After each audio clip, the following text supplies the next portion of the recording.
Halo, selamat datang kembali bersama saya Wiwi Harjo di kelas IPA. Nah, pada video kali ini kita akan membahas tentang lanjutan dari video sebelumnya.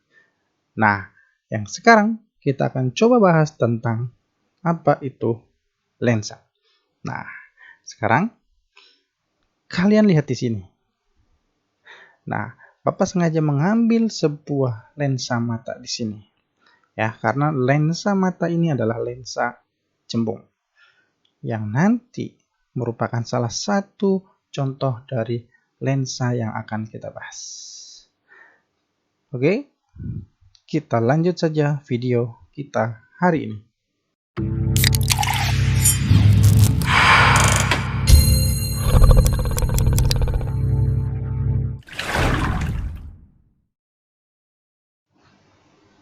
Nah, sekarang kalian perhatikan. Di sini ada sebuah apa nih? Nah, ini atas dan bawah. Apakah berbeda? Ya, tentu berbeda. Yang atas itu adalah sebuah cermin. Kenapa? Karena bagian belakangnya gelap sehingga dia memantulkan cahaya. Sedangkan yang bagian bawah ini adalah lensa. Ya, kedua sisinya itu mengkilap dan tembus cahaya. Kalau yang atas dipantulkan, kalau yang cermin dipantulkan, kalau yang lensa itu adalah dibiaskan. Oke. Nah, lensa merupakan benda bening yang dibatasi oleh dua permukaan atau lebih dengan paling tidak salah satu permukaannya merupakan bidang lengkung. Ingat, berarti lensa kata kunci adalah benda bening yang permukaannya salah satunya minimal salah satunya adalah benda lengkung, bidang lengkung. Nah, lensa dibagi menjadi dua secara garis besar. Ada lensa cembung dan lensa cekung. Oke. Nah, yang pertama akan kita bahas adalah lensa cembung. Nah, apa itu lensa cembung? Lensa cembung itu bersifat mengumpulkan sinar. Ya, cembung, permukaannya berarti cembung. Nah, kamu lihat di sini. Ini adalah salah satu contoh dari lensa cembung. Ya, sebuah loop. Ketika di bawah sinar matahari, dia dapat mengumpulkan sinar. Pasti pernah dong kalian percobaan seperti ini. Ya, sinar yang menyebar dari atas akan dikumpulkan ke satu titik. Ini adalah ciri dari lensa cembung. Mengumpulkan sinar atau konvergen. Ini merupakan lensa positif dan membentuk bayangan bermacam-macam sifatnya. Oke, nanti kita akan cari nih sifat-sifatnya. Nah, ada beberapa macam lensa cembung. Yang pertama adalah cembung-cembung. Yang kedua adalah datar cembung. Yang ketiga adalah cekung-cembung atau cembung-cekung. Nah, ini dia cembung-cembung namanya biconvex. Sedangkan cembung datar, plan convex. Dan cembung cekung adalah konkav convex. Oke, kita lanjut. Ini adalah jenis-jenisnya. Kita lanjut. Nah, pembagian ruang lensa cembung. Nah, mirip dengan lensa atau mirip dengan cermin. Ya, ini adalah pembagian ruangnya. Di sini ada lensa cembung. Ini adalah depan lensa. Yang sebelah sini adalah belakang lensa. Oke, kalau di sini depan, di sini belakang, di sini depan, maka di sini belakang. Anggap aja sekarang kita ada di sini adalah depan lensa. Nah, ini adalah lensa cembung. Kenapa mempunyai dua fokus? Nah, kamu lihat sini, ini sebenarnya adalah gabungan. Oke, kita lihat sebelah sini dulu. Ini adalah sebuah lingkaran kalau kita tarik. Ya, tengah-tengahnya ini adalah sebuah kita sebut dengan jari-jari. Nah, setengah dari jari-jari itulah titik fokus dari lensa itu. Jari-jarinya itu kita sebut dengan M. Nah, ternyata bukan hanya satu, ada dua lingkaran di sini. Ya, ini yang pertama, yang ini adalah lensa yang kedua. Jadi mempunyai dua fokus. Ini adalah jari-jari lingkarannya, ini adalah titik pusat. Maaf, ini jari-jari lingkaran, ada titik pusat lengkungan, dan ini adalah titik fokusnya. Oke, sama hampir mirip dengan cermin, tapi ini adalah ada dua sisi karena membiaskan, bukan memantulkan. Nah, kita lihat. Nah, pembagian ruangannya di sini dari lensa ke titik fokus, yang bagian depan ini adalah ruang benda yang pertama. Fokus ke pusat kelengkungan, ruang benda yang kedua, dan di atas atau selanjutnya sih sampai mentok ke sana sampai tidak terhingga, ini adalah ruang ketiga. Nah, sedangkan ruang bayangannya ini kita pisah. Kalau cermin, ruang bayangan dan ruang benda sama. Kalau ini ruang bayangannya beda. Yang ruang bayangan ini diberi absen atau diberi warna hijau dan rangka Romawi biar dapat kalian bedakan. Bayangan ruang satunya di sini antara fokus dan lensa. Kedua, fokus dan pusat kelengkungan. Ketiga, lebih dari pusat kelengkungan. Dan keempat, dia berada di depan lensa. Oke. Ini adalah pembagian ruangnya. Nah, kita lanjut sekarang sinar istimewa lensa cembung. Yang pertama adalah sinar datang sejajar sumbu utama dibiaskan melalui titik fokus. Sinar datangnya nih. Sinar datang sejajar sumbu utama akan dibelokkan. Ingat, dibiaskan atau dibelokkan. Ya, bukan dipantulkan karena ini adalah lensa. Akan melalui titik fokus. Oke, kata kunci adalah sumbu utama titik fokus. Sinar datang sejajar sumbu utama dibelokkan ke titik fokus. Nah, terus yang kedua, sinar datang melalui titik fokus dibiaskan sejajar sumbu utama. Ini sinar datang melalui titik fokus dibiaskan sejajar sumbu utama. Titik fokus, sumbu utama. Tadi yang pertama sumbu utama, titik fokus. Yang kedua adalah titik fokus, sumbu utama. Oke. Dan yang ketiga, sinar datang melalui titik pusat optik. Melalui titik pusat optik di sini, dia itu hanya akan diteruskan lurus saja. Oke, inilah sinar istimewa untuk lensa cembung. Nah, untuk apa sih sinar istimewa? Kita sudah paham, kita sudah tahu di video sebelumnya tentang cermin untuk mengetahui sifat bayangannya. Oke, apakah maya atau nyata, tegak atau terbalik, diperbesar atau diperkecil. Nah, sekarang apa sih bedanya maya dan nyata? Nah, kalau tegak terbalik gampang, diperbesar diperkecil kita sudah paham. Kalau maya dan nyata ini ada beberapa yang membedakan. Kalau benda bayangan bersifat maya, itu artinya dia tidak dapat ditangkap oleh layar. Kalau nyata, dia dapat ditangkap layar. Kalau maya pada lensa, itu dia bayangannya di depan lensa. Dan kalau nyata di belakang lensa. Berkebalikan dengan cermin yang kemarin kita pelajari. Oke. Kalau cermin, mayanya di belakang cermin dan nyatanya di depan cermin. Nah, berikutnya maya. Ingat, kalau maya pasti bayangannya selalu tegak. Dan kalau nyata bayangannya selalu terbalik. Ingat, ini terbalik. Kita coret dulu. Terbalik.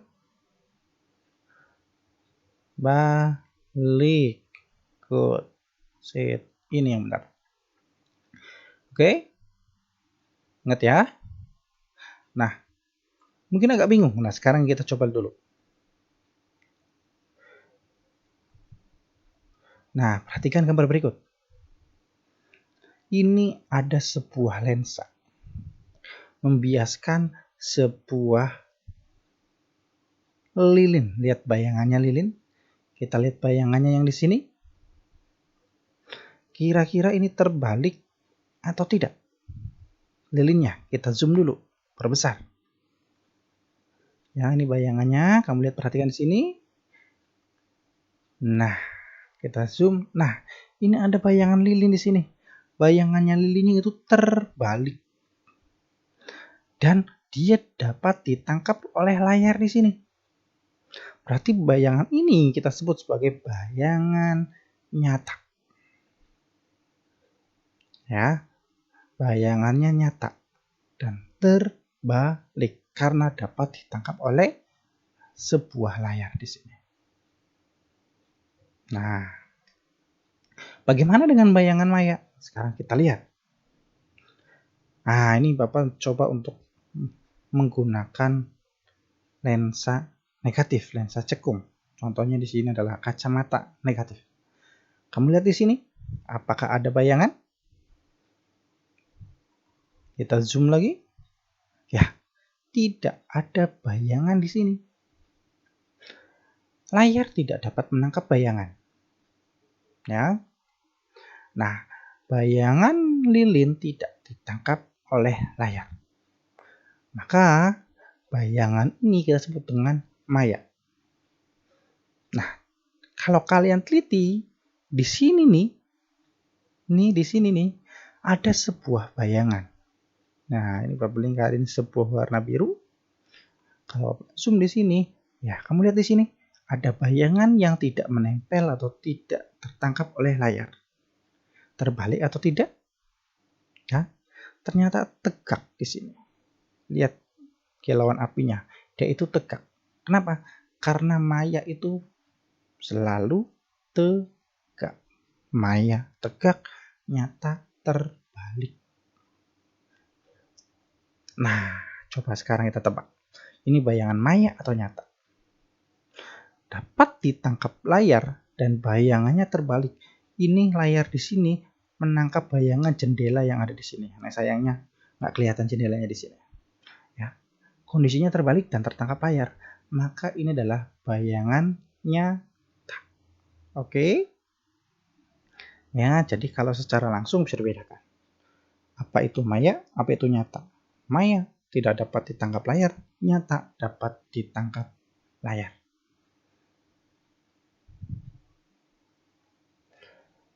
Nah,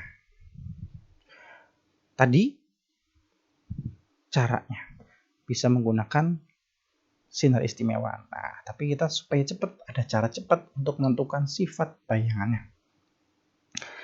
Sama dengan cermin.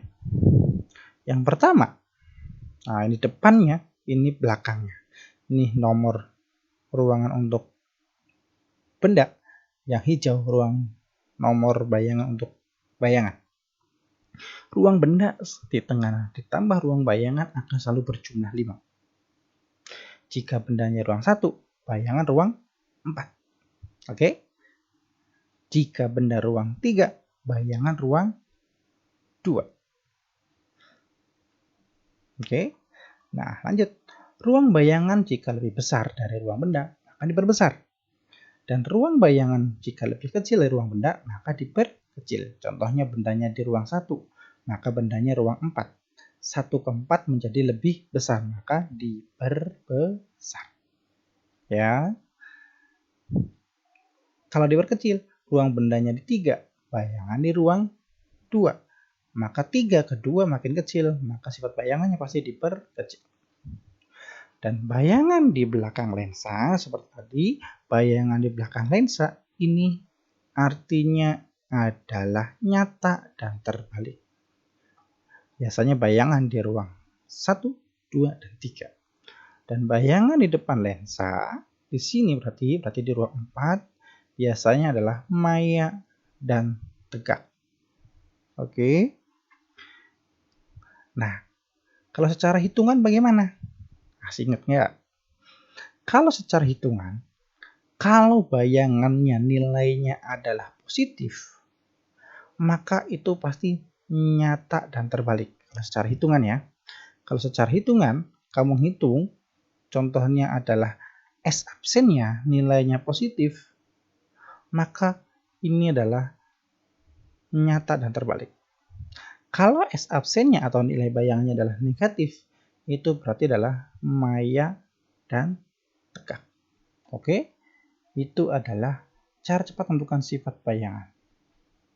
Kita lanjut. Kita hapus dulu. Nah, sekarang kita cek dulu menggunakan animasi. Apakah benar? Oke, check it out. Nah, ini adalah animasinya. Ini adalah sebuah bendanya. Ya, ini adalah sinar-sinar istimewanya. Sinar istimewa pertama, sinar istimewa yang kedua, sinar istimewa yang ketiga. Kalau benda kita letakkan di ruang 2, ini ruang 2, ruang 1, ruang 2, ruang 3, maka bayangan akan di ruang 3. 2 ke 3, maka makin besar, maka diperbesar. Di belakang lensa, maka biasanya nyata dan terbalik. Maka ini adalah benda di ruang 2, hasilnya benda di bayangan ruang 3 dan nyata terbalik. Diperbesar, nyata terbalik. Benda di ruang 3, ini ruang 3, maka benda di ruang 2 semakin kecil. 3 ke 2 semakin kecil, maka diperkecil. Ruang 2 bayangan adanya di belakang lensa. Maka ini adalah sifatnya nyata terbalik. Bagaimana jika di ruang 1? Jika benda di ruang 1, maka bayangan di ruang 4. Ingat, di sini adalah untuk bayangan ruangnya ruang 4. 1 ke 4 maka lebih besar. Menjadi besar, maka diperbesar. Sifat bayangan adalah maya dan tegak. Kalau tegak selalu maya. Oke, ini adalah lensa cembung. Kita lanjut dengan lensa cekung. Lensa cekung ini bersifat menyebarkan sinar atau divergen. Berbeda dengan lensa cembung. Berkebalikan. Ini akan menyebarkan sinar. Dan ini kita sebut dengan lensa negatif. Kenapa? Karena fokusnya juga bernilai negatif. Dan sifat bayangannya cuma ada satu macam, yaitu maya, tegak, dan diperkecil. Ingat, lensa cekung mengumpulkan sinar, lensanya lensa negatif, dan sifat bayangannya cuma ada satu, maya, tegak, diperkecil. Ada 3 macam juga. Ada cekung-cekung atau bikonkaf, cekung cembung. Ya, di sini kita lihat ini adalah berarti ya, cembung cekung namanya adalah konveks konkaf, dan di sini ada lagi adalah datar dan cekung, plane konkaf. Oke. Sinar istimewa pada lensa cekung bercepat. Sinar datang sejajar sumbu utama akan dibiaskan seolah-olah berasal dari titik fokus. Tetap sama adalah sumbu utama, maka titik fokus. Karena ini adalah disebar, maka pohon mengarahnya pohon ke dalam, pasti mengarahnya keluar, berasal dari titik fokus yang sini. Sejajar sumbu utama dibiaskan seolah-olah dari titik fokus menjauh atau menyebar. Yang kedua, sinar datang seolah-olah menuju titik fokus lensa akan dibiaskan sejajar sumbu utama. Fokus lensa, sumbu utama. Sinar datang menuju titik fokus akan dibiaskan sejajar. Dan yang terakhir, sinar yang datang menuju titik pusat optik lensa itu akan diteruskan atau tidak dibiaskan, tidak dibelokkan. Nah, fungsinya sama untuk membentuk sinar atau membentuk bayangan agar kita tahu sifat bayangannya apa. Tetapi karena ini adalah lensa negatif, nah, sebenarnya bendanya itu selalu akan di ruang 4. Ya. dia akan membelakangi sebuah lensanya. Maka ruang 4, maka bayangan akan selalu di ruang 1, menjadi selalu lebih kecil. Dan maya dan tegak. Nah, biar lebih jelasnya, kita cek lagi animasi berikut. Nah, ini adalah lensa cekung. Ini lensa cekung. Bikonkaf. Cekung, cekung. Nah, ini bendanya nih yang jelas. Bendanya saya geser ke depan, ke belakang, ke depan, ke belakang. Sama saja. Bayangannya selalu ada di ruang sini. Ya. Selalu diperkecil. Diperkecil, diperkecil, diperkecil, diperkecil. Oke. Ini dia, selalu diperkecil. Dan selalu maya, selalu tegak. Maya, tegak, diperkecil. Ini adalah lensa cekung. Nah, sekarang kita lanjut rumus pada lensa. Bagaimana rumus lensa? Cara menghitung jarak bayangan dan jarak benda dan perbesarannya. Pada intinya, rumus lensa dengan rumus cermin sama saja. Podo wae. Simbolnya pun sama. F untuk fokus, S untuk jarak benda, dan S absen untuk jarak bayangan. M perbesaran dihitung dari tinggi bayangan dibagi tinggi benda ataupun jarak bayangan dibagi jarak benda. Nah, catatannya di sini lensa cembung fokusnya positif dan lensa cekung fokusnya negatif. Berbalikan dengan cermin. Oke? Nah, kita contoh soalnya. Nah, ini contoh soalnya mirip dengan yang kemarin. Sebuah benda diletakkan di depan lensa cembung. Lensa cembung berarti lensa positif. Maka fokusnya positif sejauh 24 cm. Ini S. Ya, ini adalah S-nya. S-nya 24 cm. Titik fokusnya, ini fokusnya adalah 8 cm.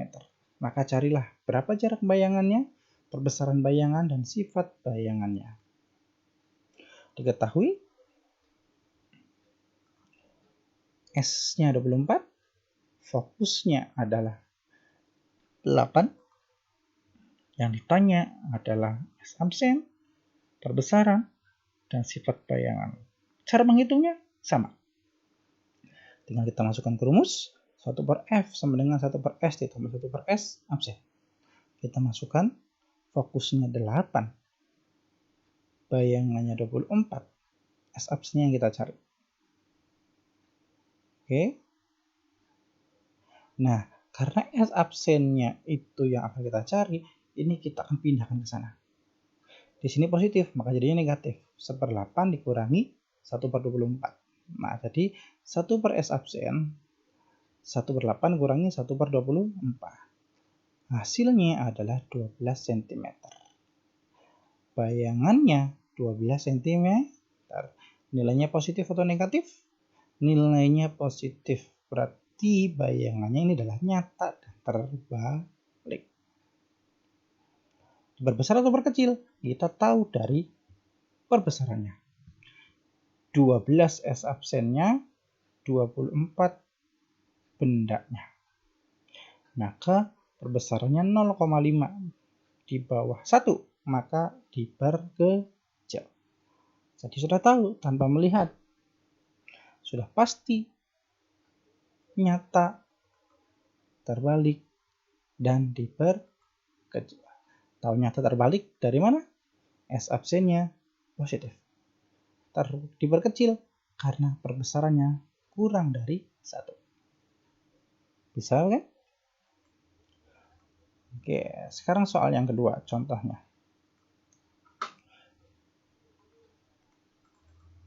Oke, sebuah benda diletakkan di depan lensa cekung. Lensa cekung berarti nilainya fokusnya negatif. S-nya, bendanya 40 cm, fokusnya adalah minus 10. Nah, ini jangan lupa minus fokus 10. Oke. S-nya 40, fokusnya minus 10, yang ditanyakan sama dengan tadi, jarak bayangan, perbesaran, dan sifat bayangan. Pakai rumus yang sama, cuma sedikit berbeda, di sini ada minusnya karena fokusnya adalah minus 10. 1 per minus 10 dengan 1 per 40 plus 1 per S absen. Oke? Sendirikan yang ini. Sendirikan yang ini. Nah, maaf, yang ini. Ini kita pindahkan. Jadi, minus 1 per 10 minus 1 per 40. Minus 1 per 10 minus 1 per 40. Sama dengan S absen. S absennya kita teban ke depannya. Nah, setelah dihitung, samakan penyebutnya. Ya. Minus 4 minus 1. Maka minus 5. Oke. Jangan lupa dibalik. Karena ini masuk per S absen. Ini S absen. Jadi 40 bagi 5 adalah minus 8. Nah, dari S absen nilainya minus 8 kita tahu. Kalau minus, pasti sifat bayangan adalah maya. Dan maya selalu berjalan. Maya selalu tegak. Perbesarannya bagaimana? Perbesarannya S absen per S. Minus 8 bagi 40 adalah 1/5. Oke? Diperkecil. Kenapa minusnya menghilang? Karena inilah harga mutlak. Ya. Diperkecil. Karena kurang dari 1. 1/5 adalah 0,2. Nah, jadi sudah tahu sifat bayangannya. Pasti maya karena negatif. Kalau maya pasti negatif. Kalau maya pasti tegak. Perbesarannya lebih kurang atau kurang dari 1, maka diperkecil. Oke? Mudah bukan? Nah, itu adalah tentang lensa. Saya kira cukup. Itu dari saya. Terima kasih. Semoga membantu. Jangan lupa kerjakan tugasnya.